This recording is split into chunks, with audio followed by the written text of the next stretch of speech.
Andromeda galaktikasini o'zingizlar telefoningizda rasmga olsa bo'ladi, shuni bilamdinglar do'stlar. Bizga shtativ kerak bo'ladi oddiy. Andromeda galaktikasi shu kunchiqar tarafda bo'ladi. Mana shu tarafda bizga Stellarium приложениесі kerak bo'ladi. Hozir buni ham ko'rsataman qanday topishni.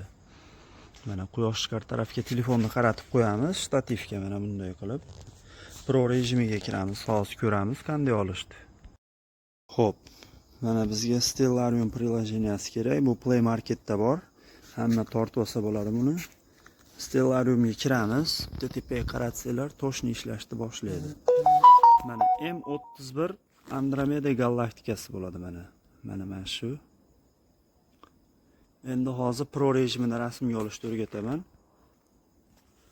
Mana hozir kameramiz. Kameradan ISO bo'limiga o'tib turib, rejimini bosamiz. Pro rejimidan mana bu yerda ISO'da 1600 xolasiz 3200 ga qilsangiz tezroq yorug'lik to'playdi. Bu tezlikda mana bu yerda. Xolasiz 30 sekundga qo'ying.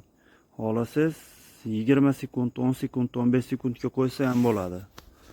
Endi rasmga olib ko'rasizlar, shunga qarab belgilaverasizlar tezlikda. Hamma telefonda Pro rejim bir xil ishlaydi. Focus auto turadi, yorug'lik ham auto turadi. ISO'da 3200 ga qo'yamiz.